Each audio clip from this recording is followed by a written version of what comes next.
Бірақ жасыратын жоқ, бәріміз жұлдыз болам деп келеміз журналистикаға. Сен оған барып, мен оқыдым, сен оқымадың деп ештеңе айта алмайсың, өйткені әркімнің жолы әртүрлі. Расында бізде 4-ші курстан енді келген баланы қабылдағымыз келмейді. Біз қазіргі заманның жастарына жатамыз ба, бұрынғы заманның жастарына жатамыз ба, мен қазіргі жағдай өзгерген жоқ. Мен тұрмысқа шығам, мен декретке кетем деп айтпа дейді. Енді бәрі бірден келе ғой көкем деп ешкім алмайды ғой. Кітап оқымағандығынан деп ойламайсың ба? Енді журналист боламын деген адам кітап оқу керек қой. Негізі айтады ғой, өзіңнің жаның қалайтын кітапты тапқанша негізі 100 кітап оқу керек деген сияқты. Біреу саған жамандық жасаса, 40 күн бойы ол адам жайлы тек қана жақсылық ойла. Неге осы кітапқа бір керемет фильм түсірілмейді деп. Өйткені бізге оған әдемі көрінеді ғой. Нұрлан Қойбаев шығады.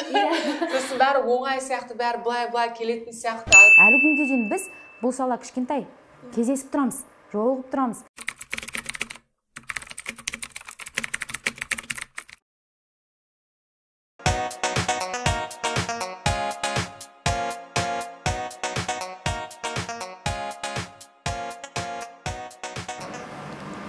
Барлықтарыңызға сәлем. Әдеби терапия каналында кезекті сеанс және бүгінгі түсірілім Тұран университетінің базасында түсіріліп жатқандығын ескертіп айта кеткім келеді. Бүгінгі әңгіменің тізгінін ұстайтын мен Еркежан Жарасқызы және әріптесім Үміт Нұрланқызы. Бүгінгі біздің қонағымыз журналист, Түнгі студия бағдарламасының редакторы Олжан Ибраим. Қош келдік, шақырғандарыңызға рахмет. Көңіл-күйіңіз қалай? Көңіл-күй әдеттегідей жақсы, керемет. Киімнен көрініп тұр ғой, қызыл жанып келіп тұр. Жалпы енді сәлем сөздің анасы дейді. Қалай жалпы кәсіби өмірінде қандай жаңалықтар бар? Не өзгерістер болып жатыр? Жағдайым жақсы, рахмет. Бүгіндікке сұраған бірінші адамсыздар. Жағдайым жақсы. Шығармашылықта да, жалпы мансапта да барлығы өз орнымен келіп жатыр. Түнгі студия бағдарламасында редакторлық қызмет атқарамын және отандық сайттардың бірінде журналистпін. Одан бөлек енді фриланста жүрмін деуге болады. Өйткені біз журналист болғаннан кейін бір жерде тұрақты жұмыс істеу өте қиын. Шығармашылық адамға тапжылмай кеңседе отыру да қиын. Сондықтан бірден бірнеше жұмыстың тізгінін ұстауға мәжбүрміз. Және ол бізге рахат алып келеді. Ең бастысы отандық телеарналардың біріне қазіргі уақытта деректі фильмнің сценарийін дайындау үстіндемін. Сонымен өзімнің қажеттіліктерінің барлығын орнын солай толтырып келе жатырмын. Жұмыс жақсы. Сәттілік. Рахмет. Енді біз 10 жыл бұрын келдік қой, былайша айтқанда журналистикаға, бір оқып жүрген кездің өзіне жан-жақта бір ізденіп, жаңа нәрсе біліп қалсақ деп тырысып жүретінбіз. Негізі, бірақ жасыратын жоқ, бәріміз жұлдыз болам деп келеміз журналистикаға. Және қазіргі жастарда да байқаймын, журналистиканы тым идеал етіп көретін. Біз сондай әдемі офистарда жүреміз, жұлдыздардан сұхбат аламыз, шетелде командировкада жүреміз. Тек қана сенсациялық жаңалықтарды ғана істейміз деп ойлайды да. Сол туралы өзің не ойлайсың негізі? Не айтар едің жастарға? Иә, біз 10 жыл бұрын жоғарғы оқу орнына түстік. Ол кезде менің де ойымда сондай болған. Мен жұлдыз боламын, мен танымал боламын деген сияқты. Ол енді ешкімді жазғырудың қажеті жоқ деп ойлаймын. Өйткені балалар ол кезде 16-17 жаста, әлі білімі де қатаймаған, өмірді де көрмеген, ештеңе түсінбейді, білмейді. Сондықтан жұлдыз боламын деп армандауда тұрған ешқандай әбестік жоқ деп ойлаймын. Ол жаман нәрсе емес қой. Мысалы, мүмкін ол жұлдыз болады, мүмкін ол шынымен сенсациялық жаңалық, мүмкін шынымен бір оппозициялық жаңалық жатады, мүмкін бір құнды ақпаратты алып келеді, ешкім білмейтін, ешкім естімеген. Оның түпкі мәні жұлдыз болады, танымал болады деген сияқты. Кез келген адам, кез келген салада өз саласының биігіне жеткісі келеді, шыңын бағындырғысы келеді. Сол сияқты журналистердің шыңы қандай? Журналистердің шыңы керемет бір ақпаратты айту, жеткізу, табу, халықтың сөзін сөйлеу және сол арқылы халық арасында танымалдылыққа ие болып жатса, оның ешқандай кемшілігі жоқ деп ойлаймын. Және мен енді бізде жоғарғы оқу орнындағы мұғалімдердің көбі, ұстаздарымыз солай айтқан, барлығың жұлдыз болу үшін келдіңдер деп.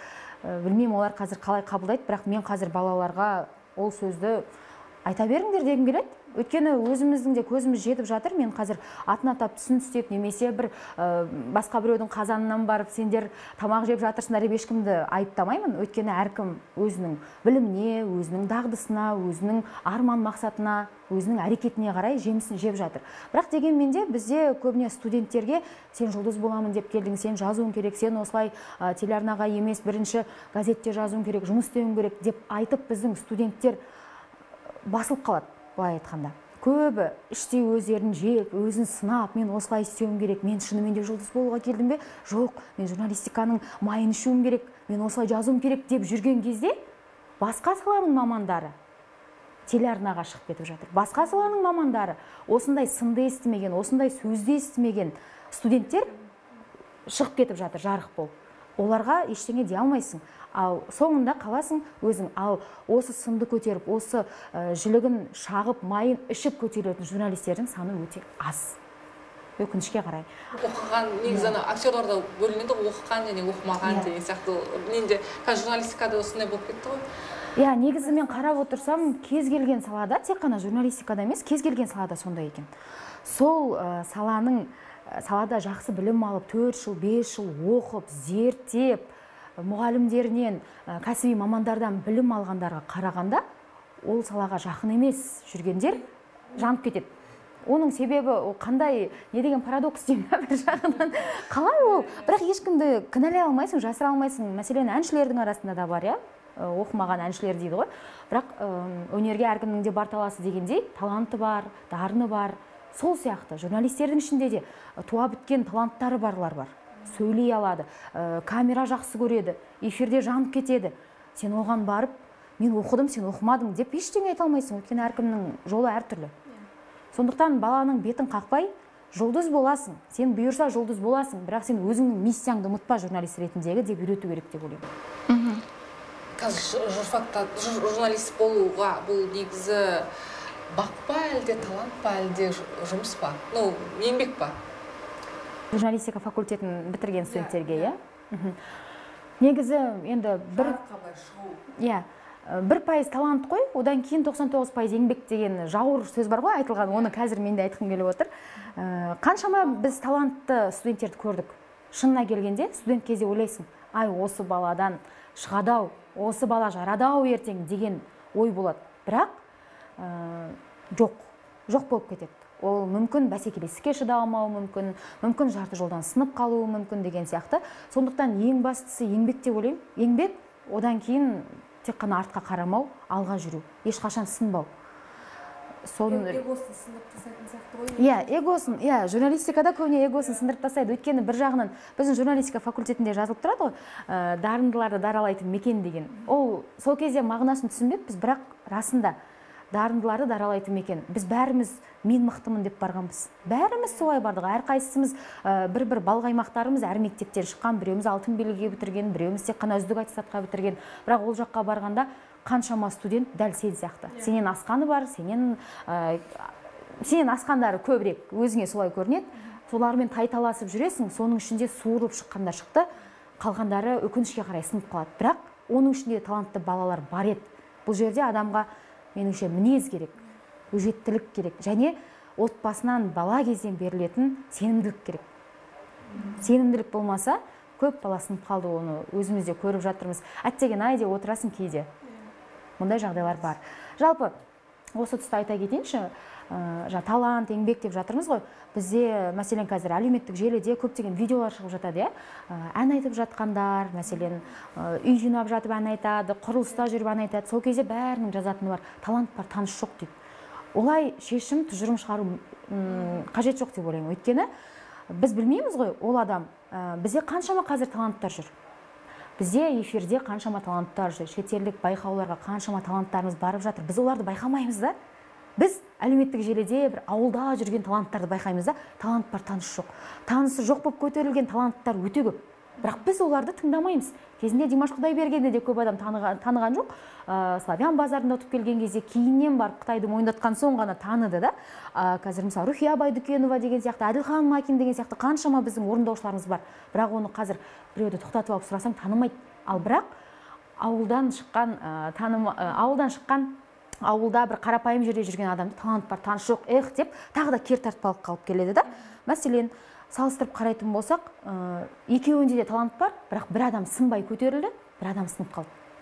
Ол басқа таңдау жасады. Немесе оның ойы өзгеріп кетті, немесе құндылығы өзгеріп кетті. Ол өнер жолынан кетіп қалды, Ал біз оны неге талант бар, таныс жоққа келіп тіреміз деген ой мені алаңдатады үнемі. Адамдар, мен ойымша, адамдар өзінің естігісі келген шындықты ғана көргісі келеді, ал былай нені көргісі келмейтін сияқты. Еңбектеніп жетіп жатыр. Неге еңбектенбейді бұл кісі деген сияқты ой жоқ. Бізде тек қана бір ғана сылтау, жаңа әкімді қайда қарап отыр деген сияқты ғой.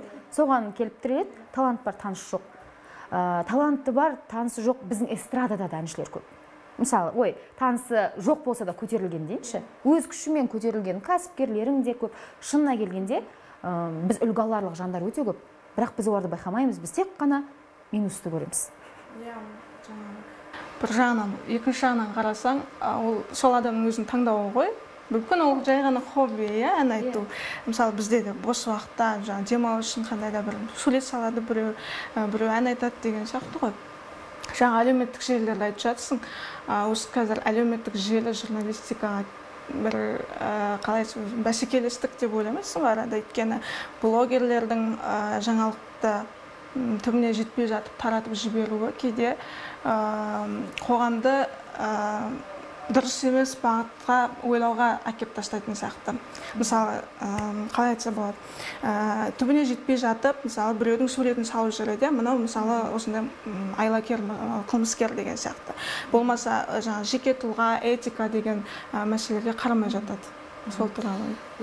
Журналистер мен блогерлерді біз бір-біріне бәсекелестеп қарай алмаймыз. Оған мәселен өзің де жауап беріп отырсың. Өйткені журналистер ол кәсіби мамандар, ол біледі, барлық заңды біледі, жеке тұлғаға қатысты ақпараттарды, мысалы, оның рұқсатынсыз шығармау керек екенін біледі, мәселен. Ал блогерлер ақпараттың шын өтірігіне жетпей жатып шығарып жібереді. Осыдан ақ біз блогерлер мен журналистердің деңгейі, олардың таразыласақ салмағы қанша екенін білеміз. Бұл жерде бәсекелестік емес, бұл жерде журналистерді қазіргі заманға бейімдеп дайындау қажет деп ойлаймын. Өйткені бұрын бізде журналистика факультетін бітіргеннен кейін әлеуметтік желі дами бастағанда қабылдай алмадық. Біз үшін, журналистер үшін әлеуметтік желі бір болмашы нәрсе көрінетін. Болмашы нәрсе мүмкін емес. Неге біз телеарнаға көңіл бөлуіміз керек. Инстаграм, тикток деген ол жай ғана болмашы нәрсе ғой, қалай оған сендер уақыт бөлесіңдер, неге оған көңіл аударасыңдар деп мойындамайтынбыз. Ол рас, ол тек қана менің басымда емес, журналистикада оқыған, журналист болып жүрген біраз адамның айтатын сөзі. Бірақ дегенмен уақыт өткеннен кейін түсініп жатырмыз, заман талабы осындай. Яғни, не істеуіміз керек? Журналистер қазіргі заманға, ақпараттық технологиялардың дамыған дәуіріне бейімделу қажет. Яғни, біз өзіміздің кәсіби қабілеттерімізді әлеуметтік желі арқылы, YouTube арқылы көрсете алуымыз қажет. Егер маман кәсіби болса, ол ақпаратты жеткізе алатын болса, қазір барлық құрал дайын, барлық алаңдар бар. Неге соны көрсетпеске? Мәселен, біз телеарнаға 2-3 минуттық сюжет жасаймыз. Мен таңғы бағдарламада жұмыс істедім. Таңғы бағдарламада 2-3 минуттық танымдық сюжеттер жасаймыз. Мәселен, салауатты өмір салтын қалай ұстану керек, таңертең не жеу керек деген сияқты. Менде өзімде соңғы уақыт осындай ой болды. Неге соны әлеуметтік желіде өз парақшамда Reels форматында жасамасқа? Неге? Біз оны жасамаймыз, бірақ отырамыз да бәсеке сияқты дейміз. Ал ол бізге керісінше журналистерге өзіңді тәуелсіз журналист ретінде, жеке тұлға ретінде, бренд ретінде қалыптастыруға өте жоғары мүмкіндік деп ойлаймын. Ойлаймын, бірақ өзім де жасап жүрген жоқпын әзірге. Телеарнадағы жұмыстан уақытымыз болсамайды, бірақ негіз мүмкіндік. Филологияда оқып жүрген кезде бізге айтатын, журналистикада оқу ол 4 жылдық мені қажет етмейді. Яғни бір саланы таңдап алып, сол салада жақсы өсетін болсаң, ары қарай алып кетуге болады. Қазір 2-ның бірі журналист бола алады деген сияқты бізге сондай месседж келген. Филологияда өткен қазақ филологтары болды. Неге олар 4 жылдан не істейді деген сияқты бар ғой. Сондай бір бізде стереотип болған негізі. Ал жалпы журналистика 4 жыл бакалавр оқып, одан кейін 2 жыл магистратурасы бар. Мысалы, сондайға қажет па әлде әрбір журналист белгілі бір саланы ары қарай тек бір саламен дамып кету керек па? Радио бар, мысалы сіздерде, немесе газет журналдар бар. Сондай сияқты 4 жыл оқу қажет па деген. Қателеспесем, біз оқып жүрген кезде университетімізде салалы журналистика деп ашамыз деген. Әр мамандыққа, әр факультетте журналистика сабағын қосамыз деп. Мен сол кезде қос қолдап қолдағанмын. Өйткені расында бізде университетте бір сабақтан ағайымыз сабақ берді, айтады: сен журналистер ертең журналист боласыңдар, сендер еш саланы толық меңгеріп кете алмайсыңдар деп күледі да. Ал мен дейді, өз саламда ертең барып телеарнаға жоба ұсынсам, мен өтем. Өйткені мен осы саланың маманымын, сарапшымын деп айтты да. Ойланып қалдым, расында деп. Мен енді дәл қазір айта алмаймын, 4 жыл оқу керек пе, жоқ па деп. Өйткені мен өзім журналистиканың ішінде баспа ісі мамандығын оқыдым. Мен 4 жыл оқу керек деп ойладым ол мамандықты. Өйткені бізде полиграфия, типография, кітап, мұқабасын қалай жасау керек, өте көп зерттеулер болды. Сондықтан магистратурада жалпы журналистиканы оқыдым. Сондықтан жалпы журналистикадағы 2 жылдық білім маған жетті. Сондықтан негізі салалы журналистиканы дамыту керек деп ойлаймын. Не дегенмен, әр саланың мамандарына журналистиканың курсын қосу керек, әлде бір сабағын қосу керек па, солай біз жасауымыз қажет деп есептеймін. Түсінікті. Енді сен айтып жатсың, редакторлық қызметтемін деп. Қазір қандай талаптар қойылады журналистерге, қандай маманды алуға жұмысқа дайынсыздар? Өйткені жақында тағы бір әріптесімізбен сөйлескенмін, айтады да, 4-ші курсты бітіріп келген студенттерді алғымыз келмейді, олар қайтадан үйрету керек болады бәрін дейді. Бұрын студент кезімізде практика дейді ғой, өндірістік тәжірибеге баратын кезде өзімізде ойлайтынбыз, неге бізді алмайды, енді оқу бітіре салып біз қайдан жинаймыз, бізден үнемі еңбек өтілімізді сұрайды деп ренжиміз. Ол рас енді. Бірақ жұмыс істеп жүргенде түсінесің, расында бізде 4-ші курстан енді келген баланы қабылдағымыз келмейді. Өйткені оған үйрету керек. Оған мен мәселен түнгі студияның түсірілімі бізде 4 күн өтеді, 4-5 күн өтеді. 4-5 күнде біз таңнан кешке дейін жүреміз, барлығын ұйымдастырамыз, ал ол жерде ешкімге үйрететін уақыты жоқ. Ешкімге бастан аяқ түсіндіріп, қасында ілестіріп жүріп көрсететін уақыты жоқ. Өйткені бізге түсірілім, бізде әр минут, әр секунд маңызды. Сондықтан дәл біздің бағдарламада біз тәжірибесі бар мамандарды іздейміз, ал жалпы маған жазатын қыздар бар, студент қыздар. Біз сіздерге тәжірибеге барсақ бола ма, қасында көріп жүрсек бола ма деген сияқты. Мен продюсермен сөйлесіп, ақылдасып, біз 1-2 қызды шақырдық. Менің ойымша, бұл жерде де баланың, студенттің өзінің ізденімпаздығына, өзінің пысықтығына, алғырлығына байланысты деп ойлаймын. Өйткені осылай мүмкіндіктер іздеп, адамдарды іздеп, хабарласып, сұрап, барайын, көрейін деп тұрған баланың ешкім бетін қақпайды. Расында бізде көрсінші дейміз. Ертең мәселен ол бізде 1 жыл түсірілім болса, 1 жыл жүреді, оқуын бітіреді. Бізге кім керек? Дайын кадр керек. Кім білет? Ол білет. Одан кейін оны жұмысқа аламыз. Бізде көп студенттер енді жоқ, мен тегін жұмыс істемеймін, студент болса да, мен тегін жұмыс істемеймін, мен еңбегім деп ойлайды да, қазіргі заманда уақытым деп, ол да дұрыс шығар, енді білмеймін. Біз қазіргі заманның жастарына жатамыз ба, бұрынғы заманның жастарына жатамыз ба, мен қазір ажырата алмаймын. Бірақ сондай түсінік көп жастарда. Мен өз уақытымды бағалаймын деген. Егер бағалайсың ба, онда келді өзіңді кәсіби маман ретінде бірден көрсет. Бірақ бұл өмірде адамнан 2 нәрсені тартып алмайсың дейді ғой, ол білім және тәжірибе.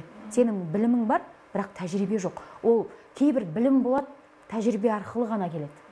Оны сен бірден барып, мен білемін деп барлығын ұйымдастырып, барлығын шешіп тастай алмайсың.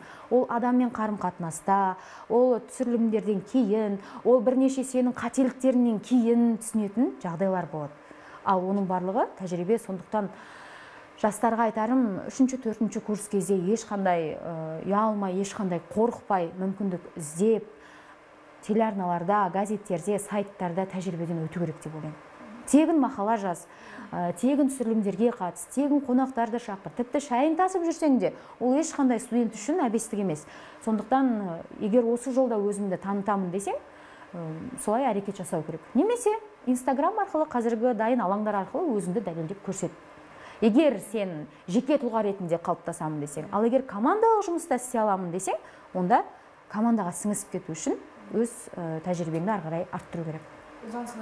Сіз бакалаврды бітірдіңіз, содан кейін сразу неге түстіңіз ғой, магистратураға түстіңіз ғой? Мен бакалаврды бітірдім 2018 жылы. Одан кейін келесі жылы түсе алмадым. Белгілі бір себептермен.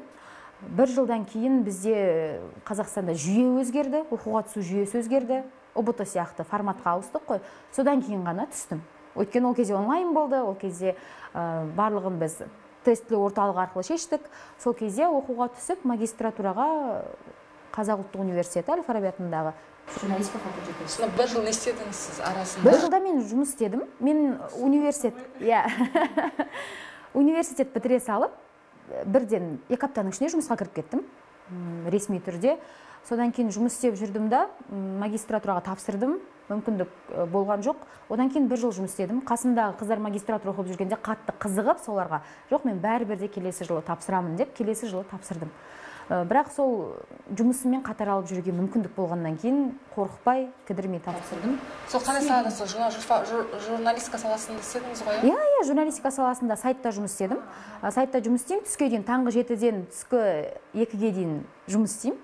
Маған график қойып берді. Біздің журналистика саласына негізі өте жақсы түсіністік танытып, жоғарғы оқу орнында оқып жатыр, магистратура оқып жатырмын дегенге маған өте жақсы график қойып берді. Жұмыстан таңғы 7-ден түскі 2-ге дейін жұмысымды істеймін, түскі 2-де сабағыма барам, кешкі 8-ге дейін сабақта боламын. Күнде солай жұмыс істеп жүрмін. Өйткені бізде мысалы мақалалар бітіргеннен кейін студенттер не болып қалады ғой, бір өмірдің мәнін жоғалтқан сияқты, сондай қай жаққа баратынын білмей, әсіресе журналистика саласындағы деп ойлаймын. Өйткені оларда енді бәрі бірден келе ғой, көкем деп ешкім алмайды ғой жұмысқа. Сосын ортада қалып кетеді да олар. Соңғы сіздің неңіз сұрап жатқаным. Өте қиын, ондай кезеңнен мен де өттім. Өйткені студент кезде мен газетте де көрдім, газетке мақала жаздым, мен радиоға да бардым тәжірибеге, мен Қазспорт арнасына бардым, хабар арнасында өзім барлық жерді ізденіп, өзім әр саланы көрдім. Тележурналистика қалай, радио қалай, газет қалай деген сияқты. Және хабар арнасында тіпті бізде университеттің алдында блиц алып жүреді ғой, блиц сауалнама дейді ғой, бізде журналистер әр адамнан пікірін алып жүретін. Блиц сауалнама жүргізіп жүрген журналистен номерін алып мен деген хабарға барып солай тәжірибеден өткенмін ғой. Бірақ кейін ұнамай жатыр, білмеймін қалай болады деп жүрдім әр жақта. Кейде саясатқа қатысты араласып кетіп жаттым. Әр нәрсенің басын бір ұстадым. Бірақ өзімді не деп ақтадым? Мен студентпін, мен көруім керек. Ертең өзіме ұнайтынын таңдаймын деген ой болды. Бірақ университет бітіріп, диплом алғаннан кейін 2 аптадай менде шақыру жоқ, ештеңе жоқ. Ойлайын, қайда хабарласасың, тәжірибеден өткен мұғалімдеріңе, апайларыңа хабарласасың, ағайларға. Бірақ бос орын жоқ, енді не істейміз деп айтады да. Одан кейін сол 2 аптаның ішінде енді өзімді қоярға жер таппай кеткенмін ғой. Содан кейін сайттар арқылы, жұмыс орындарын жарнамалайтын сайттар арқылы өзімнің түйіндемемді тастадым. Содан кейін бірден шақыру келді отандық сайттан, одан кейін отандық телеарнадан келді. 2 жақтан бірдей шақыру келді. Бірақ мен енді бірінші сайтқа кіріп кеттім. Содан кейін бас тарта алмадым. Сол бойы сайтта жұмыс істеп кеттім. Демек, әр студент әр жерде басында оқып жүрген кездің өзінде білу керек қой қай жаққа баратынын. Әр жаққа бір көру керек қой. Әр студент, ол енді менің өзімнің тәжірибем. Мен оны ешкімге айта алмаймын. Сен осылай істеуің керек деп. Өйткені жаңа қарасаңыз, мен оқу бітіргеннен кейін айттым ғой, 2 апта менде ұсыныс болмады деп. Демек, менде 2 апта шақыру болған жоқ. Мүмкін мен дұрыс емес қадам жасаған шығар. Мүмкін мен бірінші курстан бастап бір жерде жүруім керек пе еді. Сонда мен бірден жұмысқа кіріп кетер едім. Мәселен, маған бір телеарна айтқан, бізде жүр жарты жыл университет бітіргеннен кейін кіресің деді. Бірақ маған дәл қазіргідей сол кезде кейін айтқан айлығы ұнаған жоқ. Содан кейін жоқ, мен келіспеймін деп. Сол кезде бір өзімнің балалық, шалалық дейма. Солай ғой. Сондықтан ешкімге айта алмаймын, сен 4 жылда 4 жерді көр, 5 жерді көр деп. Әркім өзінің жаңғалауы білсін. Өйткені мен әлі де білмеймін, ол дұрыс болды ма, бұрыс болды ма. Бірақ солай. Әркімнің өзінің жүріп өткен жолы. Бірақ енді мен бағым жанып солай бірден жұмысқа тұрып кеттім, жақсы жалақымен тұрып кеттім деген сияқты. Сол сияқты әркімге бұйырғаны. Мүмкін біреу 4 жыл жүріп, кейде болады 2-3 жыл жүріп штатқа жұмысқа кіре алмай кеткендер болды. 2-3 жыл жүреді, бірақ университет біткенде штат жоқ. Ренжіме деп қайтарып шығарып салады. Ондай да жағдайлар бар. Білмейсің, енді ол әркімнің қарым-қатынасына байланысты, сөйлесу стиліне байланысты шығар, енді білмеймін. Бұлай ойламайсың ба? Бізде жаңағы практика өту, жұмыс іздеу деп айтып жатсың, көбіне бас тартады. Бірақ ол бала болса бірден қабылдайтын. осыдан бір 6-7 жыл бұрын сондай практикалар өте көп болатын да. Бізге ұлдар керек, сен қыз баласың, опытың жоқ, тәжірибең жоқ, сен ертең декретке кетесің. Сондай сылтаулармен әйтеуір жұмысқа алмауға тырысатын қыз баласын. Қазіргі жағдай өзгерді ма? Сен мысалы бірдей бір 2-3 адамның үстінен оны тексеріп қарап отыратын кішігірім басшысың ғой, редактор болғаннан кейін. Қазіргі жағдай қалай өзгерді? Қазіргі жағдай өзгерген жоқ. Бірақ енді бұл бір гендерлік бір теңсіздік деп айта алмаймын. Ол мағынада емес. Бір қыз баланы кемсіту немесе төмендету мақсатында олай емес. Көп жағдайда қыз балалар келеді, тұрмысқа шығады, босанады, декретке кетеді. Сондай кезде жұмыста өте бір қиындықтар пайда болады. Сондықтан кейбір сайттар, кейбір телеарналар, кейбір бағдарламалар барынша ұл балаларды немесе бойдақ қыздарды немесе жас қыздарды алуға тырысады. Өйткені айтады ғой, легкий на подъем. Мысалда, қайда барсаң да тез командировка болып жатады, кейде сапарларға кетіп жатады. Соның барлығына жіберуге кез келген уақытта, енді журналистің жұмысы оңай емес қой, кейде спортшылар келіп жатады, кейде бір шара болып жатады, таңғы уақытта, түнгі уақытта деген сияқты. Отбасылы әйел адам көбіне оған келісе бермейді. Шыдамайды. Сондықтан жастарды, көбіне ер жігіттерді алуға тырысатын сондықтан. Ал біздің телебағдарламаларда, мен жұмыс істейтін бағдарламада ондай шарт жоқ. Өйткені бізде басым бөлігі қыздар жұмыс істейтін. Ал енді сценарий жағынан енді жайдарманшы жігіттер бар, стендапер жігіттер бар. Сондықтан ешқандай бір гендерлік теңсіздік немесе қызды кемсітуді байқаған емеспін. Мен Хит ТВ-да бір рет тәжірибеде жүргем. Сол кезде маған да айтқан: сен жақында тұрмысқа шықпайсың ба? Жігітің жоқ па? Жоқ, онда жұмыс істей бер. Ертең жұмысқа алатын болсақ сені, мен тұрмысқа шығам, мен декретке кетем деп айтпа дейді. Әрине, олар да түсінуге болады. Олар да дайындайды, бір маманды, тәжірибеден өтеді ол. Одан кейін барып мен тұрмысқа шығам, мен декретке кетем десе, қайтадан басқа маман іздеу керек. Ол оңай емес, сондықтан мен бәрін түсіністікпен қараймын. Оңай емес, негізі жақсы маман табуда, әсіресе журналистика саласы өте қиын болып кетті ғой. Блогерлер, инфлюенсерлер дейді ғой, қазір шыққаны журналистер үшін өте қиын болып кетті. Кез келген адам журналист бола аламын деген сияқты өздеріне ой қалыптастыра алған сияқты. Қазір сондай стереотип бар сияқты.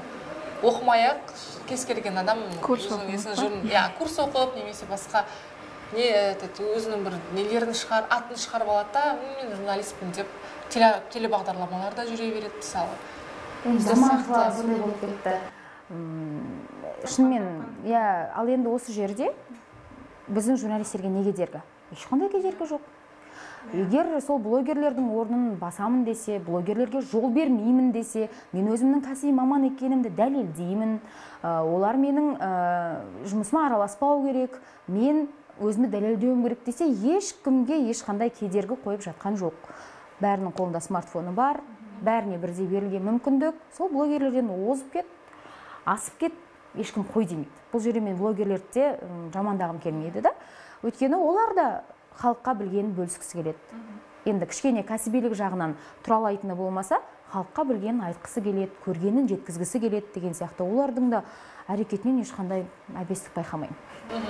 Өйткені неге келгендер, бакалаврға келгендер, мен өзім журфактарға сабақ беремін. Оказывается, менде бар екен 2-3 студент. Бәрінде розовый очки. Мен бітіремін қазір 4-ші курсты, содан кейін менде керемет бір жарқын болашақ күтіп тұр. Мен неме сырт келбетіме көп көңіл бөлуім керек. Мен дикцияма көңіл бөлуім керек. Олардың басқаша бар ғой, ойлары басқаша. Ал басқа мысалы мамандықтың балалардың өлден басқаша. Өйткені алдында бізге айтып еді ғой, егер журфакта оқитын балаларды отырғыза алсаң, оның өзі жақсы деп. Яғни мен ойымша барлығы бір экстраверттер, сондай өзімді көрсетемін деп қалған адамдар келетін сияқты. Балалар айтады. Абитуриенттер бар ғой, студенттер. Сондай болатын сияқты оларда. Яғни розовый очки болатын сияқты оларда. Бір ондайды қалай не істеуге болады, ондай балаларды қалай орнына келтіріп реальностьқа дұрыс қаратуға болады. енді бірден қарата алмайсың олар. Сондай бір керемет не болды. Білмеймін, енді бұл тек қана журналистика саласындағы студенттерге ғана емес, жалпы барлық саладағы студенттерге қатысты деп ойлаймын. Кім болса да, мәселен, Арман қала, Алматы, Астана деп алып ұшып келеді ғой. Мен арманыма жетем, мен бәрін бағындырамын деп. Бірақ үлкен қалалар, үлкен қаладағы бәсекелестік, жоғарғы оқу орындарындағы бәсекелестік көп адамды сындырып жатады. Ал дәл журналистерге келетін болсақ, оларды қалай орынға келтіруге болады, қалай шынайы өмірді көрсетуге болады ғой расында. Менің ойымша, біздің студенттерге тек қана теориялық тұрғыда емес, тәжірибелік білім көп керек. Ол үшін жоғарғы оқу орындарында, университеттерге осы журналистиканың айналасында, журналистика саласының қазанында қайнап жүрген мамандарды көп шақыру керек. Шеберлік курстарын өткізу керек. Немесе аптасына бір рет сол практик маманның сабағын қою керек деген сияқты. Және экскурсия көп жасалу керек. Телеарналарға қайта-қайта, қазір енді Қазақстан телеарнасы, қателеспесем, жасап жатыр. Өзінің медиа мектебі бар. Сол жаққа студенттер алып барады, көрсетеді, телеарнаны көрсетеді, студияларды көрсетеді. Солай бейімдеу керек деп ойлаймын. Және біз өзімізде де болды, біз теория жүзінде басқаша оқып бардық, бірақ шынайы өмірде мүлде басқа. Сенің оқыған ешқандай біліміңнің қажеті жоқ. Сен ол жерде кірдің, болды, жұмысқа кіріс. Сенен жанры қандай, осылай қандай, қашан ашылды, ана бірінші газет қай жылы шықты деп ешкім сұрап жатқан жоқ. Енді ол білім артық етпейді, бірақ ешкім сұрамайды. Келдің, жұмысқа кіріс. Басқа.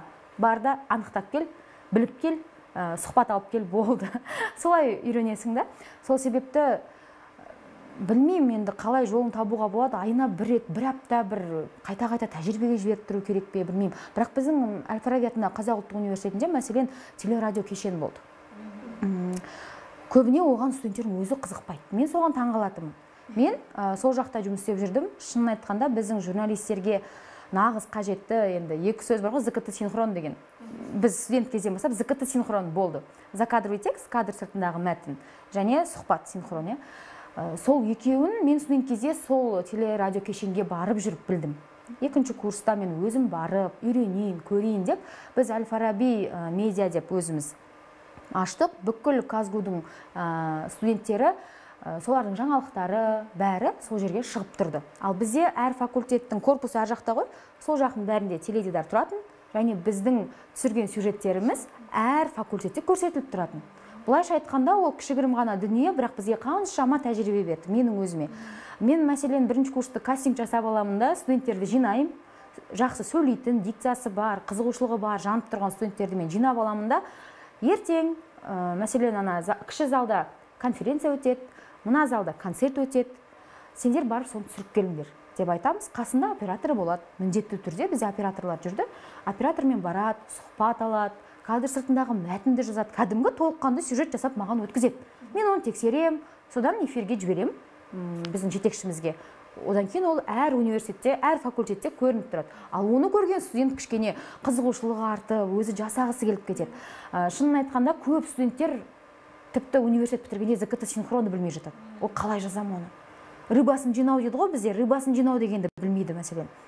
Кадрлардың барлығын қандай сөз алуым керек, қай сөзді қай жерге қою керек, синхрондағы жарты ақпаратты ЗКТ-ға кетіру керек деген сияқты бір қарапайым дүниелерді білмей жатады. Ал оны әрине қай басшылық болса да көңіліне қаяу түседі. Кім алғысы келеді ол маманды? Сондықтан бізде сондай дүние жасалған еді. Бірақ мен таңғалатыным, қасымда қыздарға да айтатынмын, өзімнің курстас қыздарыма келсеңдерші десем, келмейтін. Білмеймін енді не әсер етті оларға. Мен солай біз Әл-Фараби университетінде универсиада болды 2017 жылы. Үлкен сюжет, үлкен бағдарлама дайындадық. 25 минуттан 2 бағдарлама көлемді дайындадық. Біз сонда универсиадада Әл-Фараби атындағы Қазақ ұлттық университетінен бір 10 шақты студент қатысты ау деймін, қателеспесем, солардың жетістігін жазу мақсатында баратынбыз. 3-4 журналист әр жаққа барып, стендап жазып үйрендік, КСМ жаздық, жаңағы айтқандай синхрон дайындадық, сұхбат алдық, лайф дейді ғой, қазір трендте болып жатыр, лайф сұхбаттар, соны біз сол кезде жасағанбыз. Соның барлығын алып келіп сценарийін дайындап, өте бір өзімізге қызық көрінді да, өте бір қызық болды.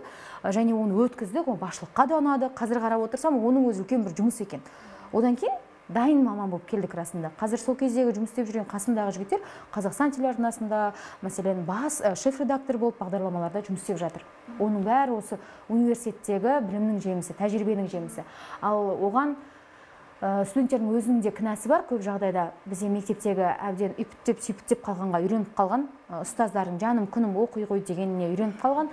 Ал жоғарғы оқу орнына келген кезде саған ешкім артынан жүгірмейді, саған ешкім жан ашымайды.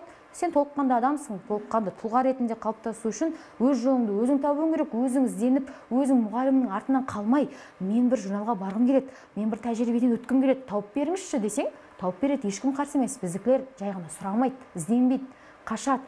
Айтарын айтып алады. Кейбір кезде мотивациялар оянып кетеді. Осылай жасайыншы, шынымен неге біз осындай шеберлік курстарына қатыспаймыз деп алады да, артынан жоғалып кетеді, тастап кетеді, жарты жолдан кетіп қалады деген сияқты. Сондықтан негізі көп жоғарғы оқу орнында, мына жақта да көріп отырмын, Тұран университетінде де студенттерге көп жағдай жасалған, дайын бейнекамералары да бар, петличкалары да бар, арнайы орындар да бар. Осы жерге отырып мен түсіріп көрем, мен түсіріп бір арнайы пилоттық жобаны мен өткізем телеарнаға деп тырысудың өзі үлкен тәжірибе болар еді. Бірақ қызықпайды, неге мен білмеймін. Ол енді баланың өзіне де байланысты деп ойлаймын. Бір жағы кәсіби даму жағдайыңды өзің жасап алу керек, сонда ортаны. Жаңа айтып жатсың ғой, телерадио кешенімізді біздің бізде ұзақ қоңырау болатын 25 минут, сол кезде радиоға шығатынбыз кезек-кезек. Әркім өзінің бағдарламасын жасап, 25 минутта тікелей эфирде радио шығаратынбыз. Соның өзі бір күшті тәжірибе ғой, былай қарасаңыз, ол атмосфераға кірудің өзі. Адам өзі содан қызығушылық ояна бастайды, сондай мотивация ала бастайды. Өзін көргеннен кейін, кадрдан көргеннен кейін, өз дауысын естігеннен кейін радиода кәдімгідей бір керемет сезімде болады да, ары қарай журналист болуға талпынысы күшейе бастайды. Бізде мәселен эстрада жұлдыздары көп келетін, оның барлығы қызық болатын. Бізде, мен баспа ісі мамандығында оқыдым ғой, енді бізде көбіне жазуға, көркем жазуға көп мән беретін. Енді ал жалпы журналистикада фактпен жазуға үйретеді ғой, бізде көбіне көркем жазуға бейімдейтін. Бізде Сағатбек Медеубекұлы деген ұстазымыз болды, ол кезде журналистика факультетінің деканы еді, сол кісі сабақ берді. Осы кезде мен не айтқым келеді, студенттерді оқуға, білім алуға қызықтырудың керемет бір қадамы деп айтсам болады. Көп мұғалімдерге де үйрену керек шығар деп. Бізде былай болатын. Отырамыз, айтады, әрқайсымызға бір газеттен таратып береді. Газетті оқимыз. Енді кейбір қателер болады, көзге оттай басылатын. Тақырыпта кетіп қалады, кейде бір соңғы мәтінде кетеді деген сияқты. Осыны қараңдар, осыны оқыңдар, үйге тапсырма ретінде беремін дейді. Осы газетті алып, студенттің өзіндік жұмысы бар ғой, соны жасап келесіңдер, реферат сияқты. Осы газеттің бастан аяқ қандай қателігі бар. Оқисың, мағынасы жағынан қандай қателігі бар. Бұл мәтіндердің, жаңалықтың және грамматикалық, пунктуациялық қандай қателері бар. Осыны жазып келесіңдер дейді. Біз қызығып жазамыз. Енді газетті оқисың, қай жерінде қандай қате, мына жерге осы суретті де қою керек еді, негіз қоймай-ақ қойса да болар еді деген сияқты барлық ойымызды оның өзін кәсіби тілмен жеткізе білу керек. Оны жай ғана сөзбен қабылдамайды. Солай жасаймыз, одан кейін сабаққа барамыз, оқып көрсетеміз, әрқайсымыз дәлелдейміз. Міне, неге сен бұны қате деп тұрсың? Сонда ережеге сай ол қалай жазылу керек деп бізден сұрайды. Ереже бойынша осылай жазылу керек, бірақ мына газетте былай жазылып тұр. Неге? Қай ережеге сүйеніп отыр? Деген сияқты біз өзіміз қорғап шығамыз. Одан кейін толыққанды қорғағаннан кейін ағайымыз бізге сол газеттің почтасының мекен жайын береді да, менің атымнан жіберіңдер деп айтады. Біз сонда сол өз жұмысымызды, қайырлы күн, осындай газеттің ұжымы, біз Әл-Фараби атындағы Қазақ ұлттық университеті журналистика факультетінің студенттерінің атынан сіздерге осындай хат жолдап отырмыз. Және деканы Сағатбек Медеубекұлының атынан. Мына газетте біздің ойымызша осындай қателер бар. Және осылармен жұмыс істеулеріңізді сұраймыз. Деген сияқты мәтінмен біз жіберетінбіз. Сонда бізде бір журналистика саласына өзіміздің үлесімізді қосып жатырмыз, біз деген қате түзеп жатырмыз деген сияқты бір керемет сезім болатын. Соның арқасында біз өзімізге сенімділігіміз артты десем болады. Иә. Мәселен, өзің қорғау үшін сен өзің де оқуың керек. Сенен сұраған кезде сен дәлелдей алуың керек. Қай жерінде қандай қате болғанын біле алуың керек. Және Сағатбек Медеубек ағаның бір керемет әдісі бар. Басқа сабақта отырасың, немесе дәлізде кетіп бара жатасың, ертең сабағы болатын болса, кетіп бара жатады да, ертең саған сабағым бар ғой. Иә, су дейді, болды. Басқа қыз кетіп бара жатса, басқа топтағы қыз теңіз, дала, көше болды, осылай береді, сен келесі күні сабаққа шығармашылық жұмыс дайындап баруың керек. Су туралы. Бірақ сен су тіршілік көзі деп алып бармайсың, немесе Википедиядан ақпараттар алып H2O деп отырмайсың. Ол жерде су. Су мөлдір, ол махаббат сияқты, ол достық сияқты мөлдір. Біз сол суды ішкенде, біз суға қалай айтсам болады? Солай енді, мәселен, су бізге ауадай қажет қой енді. Сол сияқты махаббат та, достық та бізге ауадай қажет деген сияқты бір шығармашылық жұмыс, немесе өлең жолдарын жазып баруың керек, немесе бір проблема көтеруің керек. Су, ауыз суға мұқтаж болып отырған жандар қаншама. Мәселен, мына ауданда деген сияқты алып баруың керек. Ол бізге өте үлкен тәжірибе болды. Көп жағдайда ол қосымша сабақтан бөлек ол. Басында 15 минут соны тексеріп алады. Кеше сендерге тақырып бердім ғой. Осыны айтып беріңдер деп. Оның барлығын ұмытпайды. Сондай жағдайлармен, сондай бір тәжірибелермен біз өте жақсы сабақтар өткіздік. Соның арқасында бір жағынан көркем әдебиет жағынан да, және проблема көтеру жағынан да, шығармашылық бір фантазия, қиялды дамыту жағынан да жақсы нәтижеге жеттік деп ойлаймын. Яғни қазір студенттер эссені жақсы жаза ала ма? Негізі. Сауаттылық мәселесі әлі де өзекті деп айтар едім. Бізде осы 4 бакалаврдың өзінен кейін де бітіріп шыққан өзінде эссені дұрыс жаза алмайды. Қазір көп адамда проблема екен осы нәрсе. Эссені қалай жазу керек екенін білмейді. Кіріспесінде не керек екенін, кіріспестің өзі ең маңызды нәрсе ғой. Мысалға біз мақала жазған кезде аннотация дейді, аннотация біз үшін ең маңызды. Өйткені ары қарай оқу керек па, керек емес па, ол сол аннотацияға байланысты. Бірақ оған көбісі көңіл бөле бермейді. Мақаланы қалай жазу керек екенін, эссені қалай жазу керек екенін білмейді. Бұл негізі кімнің күнәсі? Ол оқу орындарында дұрыс оқытылмағандық па, әлде студенттердің өздері дұрыс әрекет жасамағандығынан ба? Біріншіден, енді мен өзім мұғалім болмағаннан кейін, оқытушы болмағаннан кейін, қазір студенттер қалай жазатынын білмеймін. Шынына келгенде мен қазір студенттер қалай оқытылып жатыр, қалай білім алып жатыр, одан мүлдем хабарым жоқ. Өйткені жұмыспен уақыт жоқ, мүлде басқаға қарайтын мүлде уақыт жоқ. Бірақ, кейде естіп жатамын, эссе жазатын адам бар ма деп студенттер сұраған кездері болды, журналистер сұраған кезі болды. Эссе жазатын адам бар ма, тапсырыспен деген сияқты. Сол кезде ойлаймын, енді неге ол қалай оқып білім алып жатып, ол эссе жаза алмайды деген менде ой болады. Бірақ бұл біріншіден бізде мектептен бастап үйретіледі ғой эссе жазу. Біріншіден мектеп мұғалімдеріне айтылатын сын деп ойлаймын. Екіншіден жоғарғы оқу орнында оны дамыта білу керек. Бірінші курсқа келгенде ең бірінші эссе жаздыру керек шығар. Енді қайта жазып, эссе жазудың жолдары қандай, оның мәні қандай, ол нені жеткізу керек, оны қалай жеткізу керек деген тақырыптарды мұғалімдер жеткізу керек деп ойлаймын. Осы тұста тек қана эссеге қатысты емес, жалпы сауаттылықты айтып жатырмыз ғой. Біз қазақ тілінің емлесі сол мәселеге қатысты да біз кішкене тұралаймыз. Осы ретте бізде журналистерге көп сын айтылады. Қазақ тілінің емлесін білмейді, қате жазады, мына сөзі дұрыс қолданбайды, бұл калька деген сияқты. Оны мен оқып біліп те жатамын. Калька аудармаларды кейін барып қарасаң, расында сондай екен. Бірақ оған журналистерді кінәлаудың қажеті жоқ деп ойлаймын. Көп жерде филолог мамандарды көремін, солай журналистерді сынайды. Бірақ оған журналистерді қалай кінәлаймыз? Өйткені ол бала кезден оқып біліп өскен ережесі сол. Енді кейбір журналистер бар, расында енді қатты қате сөйлейді, қатты қате жазады деген сияқты. Бірақ бізде мектепте басқаша үйретіледі. Университетте басқаша үйретіледі. Әр өңірде басқаша үйретілген. Кейде журналист таныстарынан сұраймын ғой, бізде осылай үйреткен деп айтады. Ал бізде осылай үйреткен. Мен айтам, барлығымыз бір баспадан шыққан кітаппен оқыған шығармыз деп. Бірақ кітаптарда қазіргі уақытта бізде сол мектеп кезде оқыған кітаптардағы ережені жоққа шығарып жатыр. Көп жағдайда. Бірақ журналистерді сауатсыз деп кінәлайды. Неге біз сол қолымызға берген кітаппен оқыдық қой? Мәселен, бірақ алайда сонымен қатар, сондай-ақ дегеннен кейін үтір қойылу керек деп оқып келдік. Ал кейін алып тастады да, білмейсің. Бір сайтқа кіресің, үтір қояды, бір газетке кіресің, үтір қоймайды, мысалы. Ал оған сен қазір енді филологтардың бір группаларында, чаттарында отырып, өзіміз ізденіп, әйтеуір қайсысы дұрыс екен деп ізденіп алып жатамыз.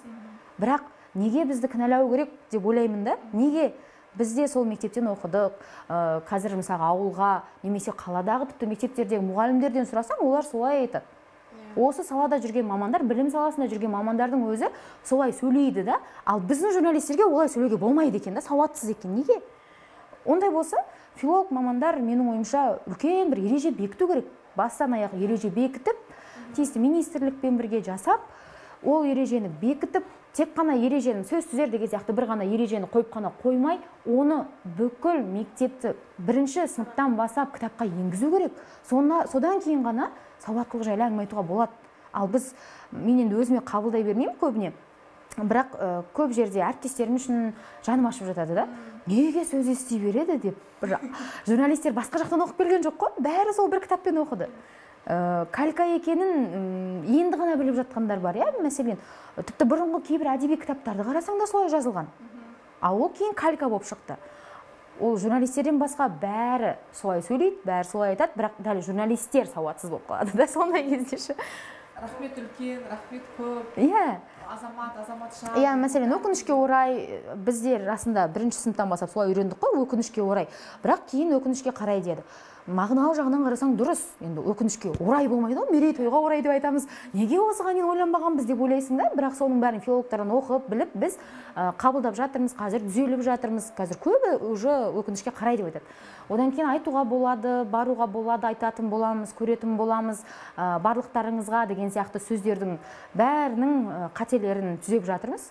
Бірақ осы жерде сол филологтарға, тіл саласының мамандарына айтқым келетіні, сынамай, жай ғана енді осылай айтайық деп бір әзілге айналдырмай, күлкіге айналдырмай, немесе кемсітпей ешкімді жай ғана бағыт-бағдар беріп жіберсе деген ой. Келісемін оған. Мысалы, жылда негізі сол қазақ тілін емлесінде бір жаңалықтар болып жатады. Мысалы, елді мекен деген қазір дефиспен емес бірге жазылады деген сияқты ғой. Дүние жүзі деген бөлек емес бірге жазылады деген. Сондай ережелер шығады, бірақ ол бізге жетпей жатады да, институттар арасындағы байланыстың жоқтығы деп ойлаймын. Мәселен, қыркүйек пен көкөніс әлі белгісіз. Шынына келгенде министр басқаша айтты. Мектепте мұғалімдерден сұрасақ, кейбіреу былай жазамыз дейді, біреу былай жазамыз дейді. Ал егер соны ертең бір журналист қате жазсыншы, немесе қате айтсын, қате сюжет дайындасын, жерден алып жерге салып жатады. Ол рас енді. Енді осы сауаттылықтың дұрыс деңгейде болмауы кітап оқымағандығынан деп ойламайсың ба адамдардың? Жалпы медиа сауаттылықтың өзі әлі де болсын бізде ақсайды ғой. Әрине кітап оқымағаннан деп ойлаймын, өйткені енді журналист боламын деген адам кітап оқу керек қой. Журналист боламын деген адам, өзі тікелей сөзбен жұмыс істейтін адам, ол кітап оқу керек, ол жаза білу керек, ол әріптерді қате жазбау керек, шылауларды бөлек бірге жазып үйрену керек. Қай кезде бөлек бірге жазылатын бәрін білу керек, жалғау мен шылаудың айырмашылығын. Соның барлығын білгеннен кейін ғана ол журналист боламын деген мақсаты болу керек. Ал енді жай ғана мен ел алдында сөйлей аламын, мен ораторлық қабілетім бар деп тек қана журналист болып кету менің ойымша ол дұрыс емес. Сондықтан журналистердің сауаттылығы дәл осы кітап оқуға және ой бөлісе алуға, пікір алмаса алуға, өз ойын толық жеткізе алуға келіп тіреледі деп ойлаймын. Ал оны бала кезден үйрету керек, бала кезден балаларға алаңдар берілу керек, сөйлей алу керек, дебат, пікір сайыс ұйымдастырылу керек. Сонда ғана әр баланың өзінің ерекшелігі, әр баланың қай салаға бейім екен, осы журналистика саласына бейімділігі бар ма жоқ па, сол анықталады. Мысалы, Америкада осындай не бар, critical thinking деген бар. Сондай арнайы сабақ бар, риторика деген арнайы сабақ бар. Ал бізде мысалы ондай жоқ. Критикалық ойлау деген жоқ қой бізде. Балалардан сұрайсыз, мысалы, тіпті университеттің сұраймын да, сендер қалай ойлайсыңдар, бұның негізгі ойы негізгі аргументі қандай, аргумент келтіріп айтыңдаршы, бұл дұрыс па дұрыс емес пе? Жоқ ой. Журналист Али Әшімнің бір сұхбатын көріп қалдым. Сол кезде дәл осылай айтады ғой. Мәселен, бізде Шоқан Уәлиханов қай жылы дүниеге келді деп айтады. Кенесары хан қай жылы қайтыс болды деген сияқты сұрақтар қойып жатады. Блиц сауалнама жасап жатады қалада. Былайша айтқанда оның не қажеті бар? Ол Шоқан Уәлихановтың қай жылы дүниеге келіп, қай жылы қайтыс болғанын білгенмен, ол халыққа не бергенін білмесе, одан не пайда деген сияқты ғой. Бірақ соңғы уақытта мен 11-ші сынып бітіретін студенттер бар ғой, солардың тесттарын қарадым. Бірақ кішкене байқадым өзгерістерді. Мәселен, бұрын бізде тек қана сұрақ болатын. Осы жерде осылай кім айтқан, қай жылы болған деген сияқты. Ал қазір тіпті оқу сауаттылығында бір мәтін беріледі да, мына жерде не айтқысы келді? деп. Ол да бір алғашқы қадамдардың бірі деп ойлаймын. Балалар ойлана бастайды. Шынында тек қана батыс септігі қандай жалғау деген сияқты сұрақтар емес, мына жерде не айтқысы келді. Мына мәтінде қандай ойды жеткізгісі келген, мына жерде нені айтқысы келмей тұр, нені жасырып тұр, нені тұспалдап тұр деген сияқты сұрақтар болды. Мен соны көріп қуандым негізі. Ол бізде алғашқы қадам деп ойлаймын, және болашақта осындай формат бізге де келеді деп ойлаймын. Енді осы оқу сауаттылығына енді біз кітапқа көшсек, өйткені біз әдеби терапия, біз көбінесе кітапты кішкене талқылаймыз. Сіз өзіңіз ең соңғы оқыған кітап немесе прям ерекше ұнатқан осы кітапты оқу керек? Ол түрік жазушысы бар, Элиф Шафак, соның «Махаббаттың 40 қағидасы» атты кітабы. Маған өте қатты ұнады. Негіз айтады ғой, өзіңнің жаның қалайтын кітапты тапқанша негіз 100 кітап оқу керек деген сияқты. Осыған дейін көп кітап оқыдым. Көп емес енді, көп кітап оқыдым деп айтпай-ақ қояйын, енді өзім үшін жеткілікті кітап оқыдым. Ол психология да бар ішінде, әдебиет те бар. Дегенмен ең қатты ұнаған осы «Махаббаттың 40 қағидасы». Не себепті? Өйткені өзім үшін ерекше бір дүниелер алдым. Өзімді көргендей, өзім осы кітапты іздегендей, бір тапқандай сезім болды да. Ең қатты ұнаған сөздерінің бірі, «Махаббаттың 40 қағидасының бірі ретінде келтіреді. Сен өзің қандай сөз айтасың, ол тау сияқты саған жаңғырықпен қайтып келеді. Сондықтан саған біреу жамандық істесе, сен оған жамандықпен жауап қайтарсаң, ол жаңғырық сияқты өзіңе 2-3 есе қайтып келеді. Сол үшін біреу саған жамандық жасаса, 40 күн бойы ол адам жайлы тек қана жақсылық ойла. Сонда 40 күнде адамның ағзасы, жан дүниесі бәрі тазарады. Сонда сен өзіңді таза қалпында сақтап қаласың дейді. Сол сөзі маған қатты ұнады. Одан бөлек те былай қарап отырсаң, кейде кітапты былай белгілеп жатасың ғой, әдемі сөздерді өзіңе алып қалып, ол кітаптың әр бетін белгілеген сияқтымын. Өте керемет енді. Әр оқиғасы есінде қалады. Бізде қазір енді кішкене дінге қатысты да көп мәселелер бар ғой. Шынымен де адам іштей Құдайға сену керек та. Ол сырт келбетпен, сырт жағымен жарайды. Әркім өзінің шаруасы, бірақ ең бастысы сен іштей өзің Құдайыңмен байланысың болу керек, менің ойымша. Бог в тебе деген сөз бар ішінде. Сен Құдаймен іштей байланысың болу керек.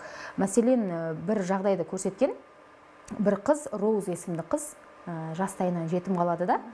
Одан кейін оны ләззат алатын үй дей ма, қалай айтамыз, сондай үйге өткізіп жібереді, кішкентай кезінен бастап ол қызды. Иә, бар деп айтамыз ғой. Ол қыз ол жақтан кете алмай жүреді. Өте қатты кеткісі келеді, бірақ баратын жері жоқ, шыға алмайды. Ол жерде Роуздың атынан жазылған сол жағдай. Роуз шыға алмайды да бір күні қашып шығады, амалын тауып. Жасы 17-18-де ғой деймін шамамен. Қашып шығады да жігіт болып киініп шығады.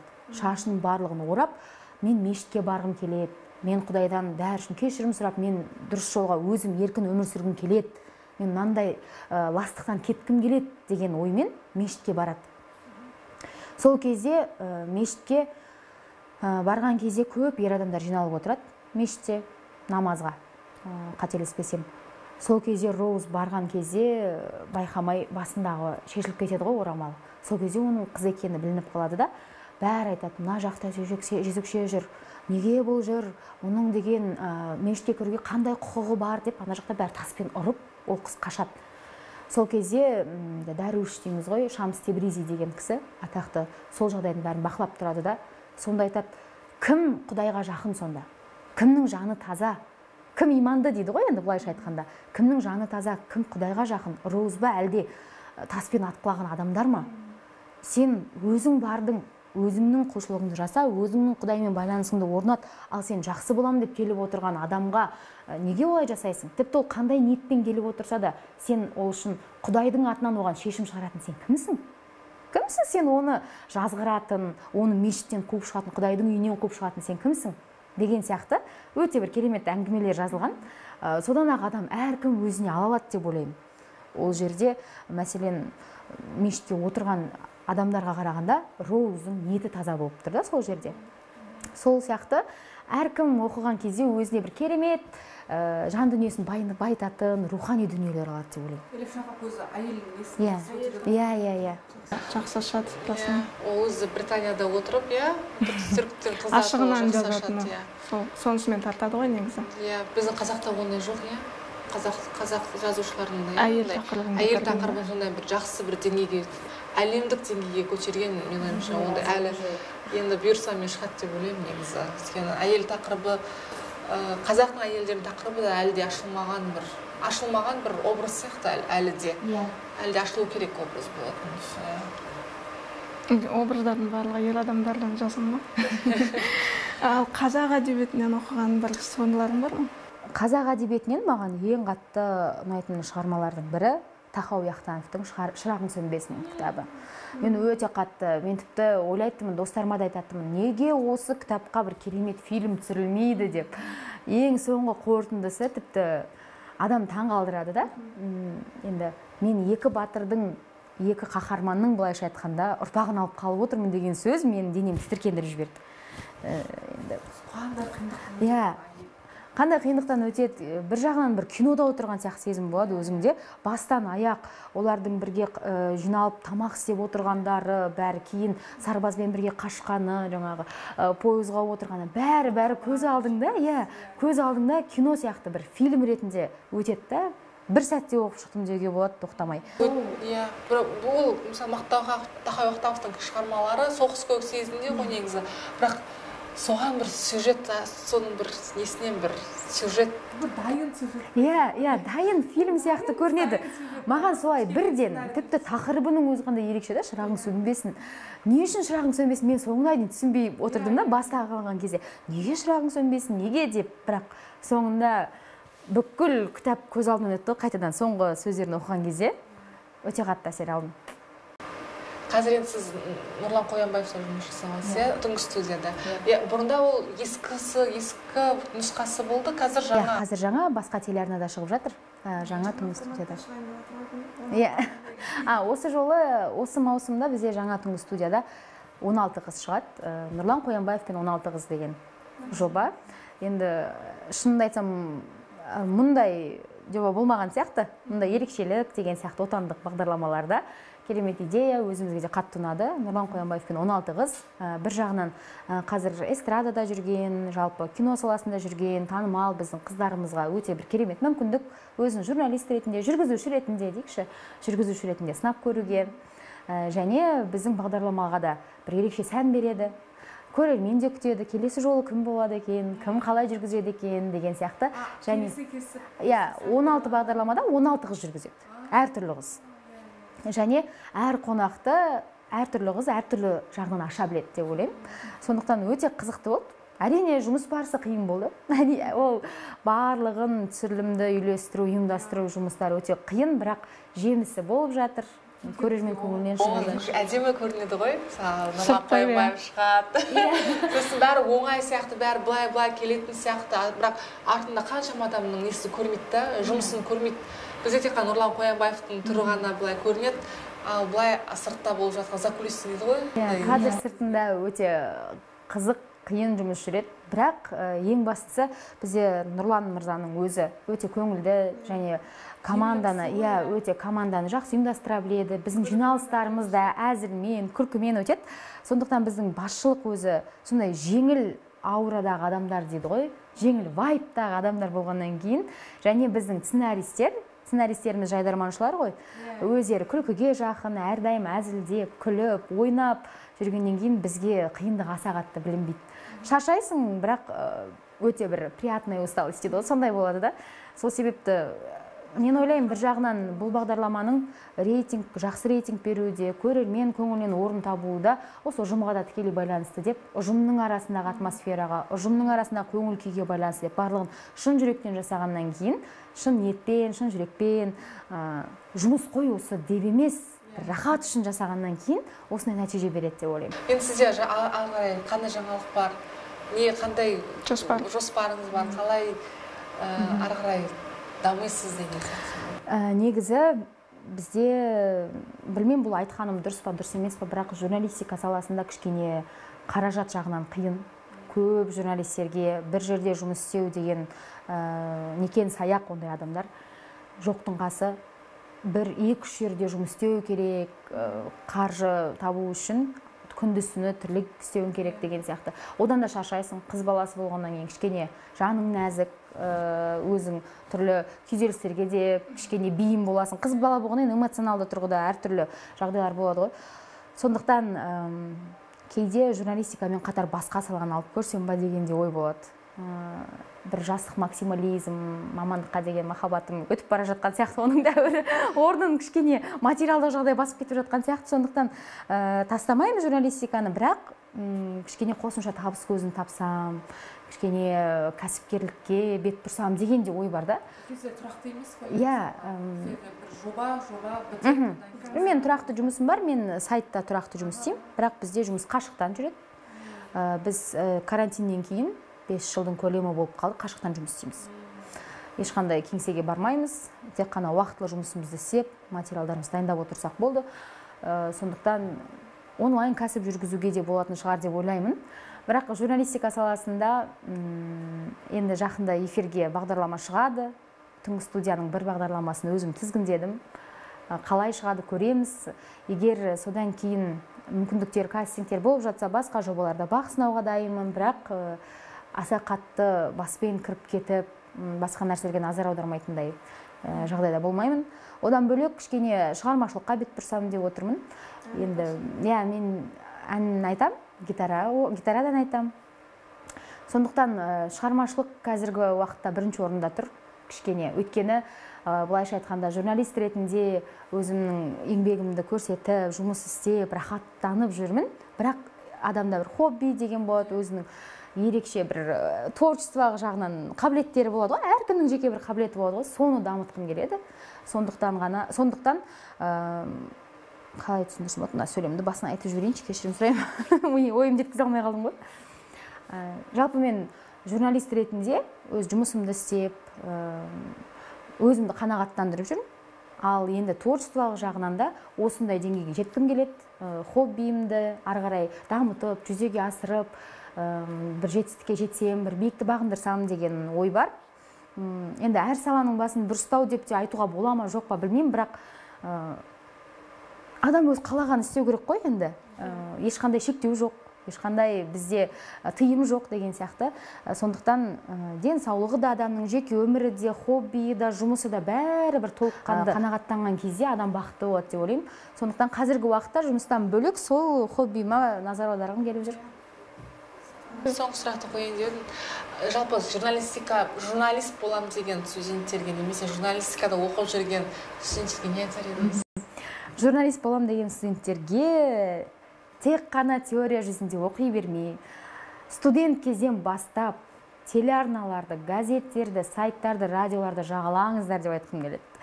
Сол жақтан ізденіп, таныстарыңызды іздеп, бір телеарнадан болсын аты жөнін тауып алып, қазір мүмкіндік көп қой, телеарнада сюжеттің астында аты жөні жазылып тұрады, соны тауып алып, инстаграмнан тауып, жазсаң оқиды, ешкім танымал емес қой, бәрі танымал жұлдыз болып дайрект ашпай қоятын адамдар емес. Сондықтан солай ізденген адамға бәрі шығады. Мен өзім де солай инстаграм арқылы тауып, сіздерге тәжірибеге барсам бола ма деп, тәжірибеге барғам кәсіпортқа. Мысалы, қазіргі уақытта журналистикада жүрген кезде сол кәсіпортта жүрген ағай апайларым әлі күнге дейін алдымнан кездеседі. Әлі күнге дейін біз бұл сала кішкентай кездесіп тұрамыз, жолығып тұрамыз. Сол сияқты студент кезден бастап іздену керек тек қана. Болмаса маған жазыңыздар, мен тауып беремін тәжірибеден өтетін жер. Бірақ енді бірден жоғары айлыққа ұмтылудың қажеті жоқ. Сондықтан практика керек, тек қана тәжірибе, тек қана тіпті шай таситын болсаң да сол арнаның, сол бағдарламаның, түсірілім алаңының кухнясын көру дейді ғой. Сол қалай дайындалып жатыр, қалай жүргізіліп жатыр, соны сезінудің өзі ол жарты тәжірибе болады. Одан кейін ары қарай ілігіп кету, үйреніп кету оп-оңай. Жақсы, рахмет. Бүгін біздің шығарылым Тұран университетіне алғысымызды айтамыз. Сізге рахмет келгеніңізге. Енді шығармашылығыңыз ары қарай табысты болсын. Бұйырса үлкен бір деңгейде көре берейік сізді. Сіздерге рахмет шақырғандарыңызға. Студенттеріңіз жетістікке жете берсін. Ары қарай журналистика саласының бір маманы болсын. шақырып тұрамыз.